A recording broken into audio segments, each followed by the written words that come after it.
Okay, up here at school, learning about the cars. I already know a lot, but we're learning in depth. So we're trying to figure out if it's how many cylinders it's got, whether it's an aluminum or a metal engine. We're looking at an Acadia SLT.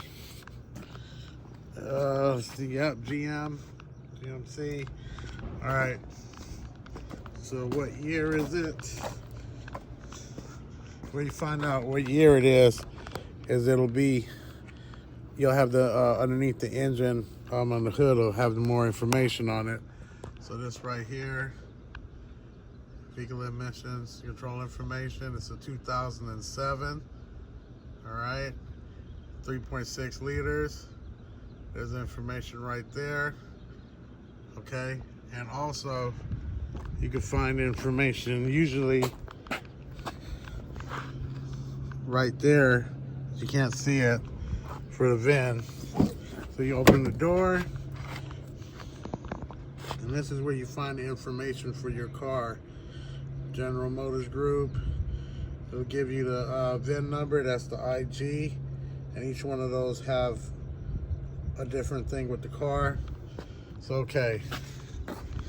So we go back in, and you know what? There might actually be one more thing you could look up on the GM cars, which will be in here if they have it.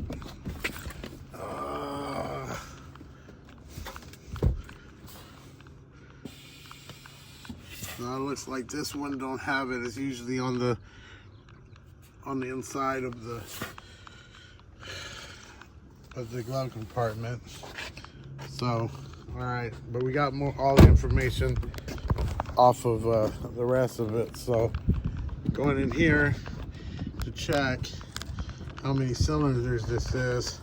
Okay, now you can see there's 1 cylinder, 2 cylinders, 3 cylinders, and I'm not too sure if there's even such a thing as a 3-cylinder car. So that means the other cylinders are going to be on the other side. You can see the bolts right there, and right there. So this is a 6-cylinder car. The way you could tell if the engine is going to be metal or aluminum. Aluminum's usually gray, and if you can see in there, that's a gray engine with a little dirt on it. So this is an aluminum engine. Okay, and you can see right here, let's see if it's going to be a chain or belt on the camshaft. And you know what? To see this is how you tell if it's a dual or a single on the cam.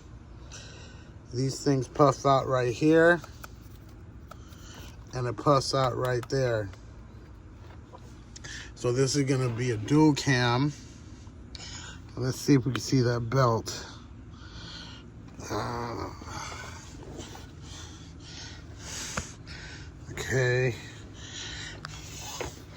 Okay, well, with it being an aluminum, I can pretty much guarantee you, yep, I can see it right there. I don't think you can see it, but there's a belt right there.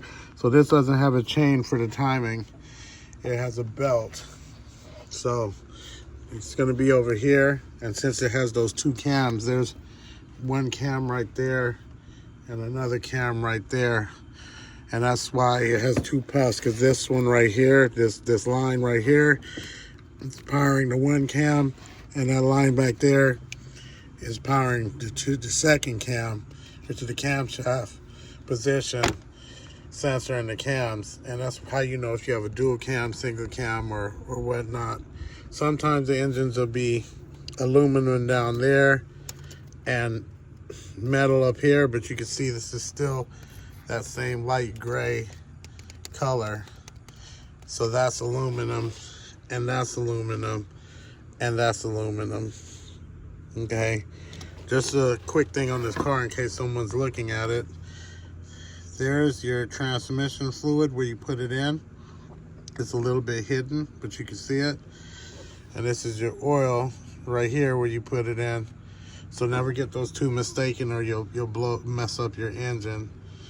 Okay, and let's see, does this thing have a yes? Okay, this is your brake fluid back there. It takes .3, but this is an important part. This is your mass airflow sensor.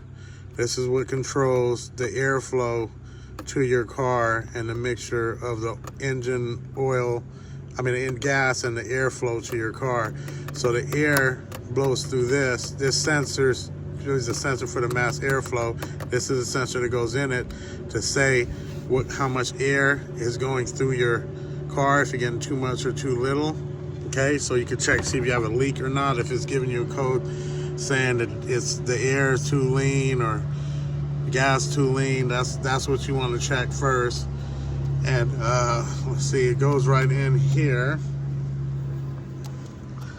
and this should be the, if I'm not mistaken, the throttle body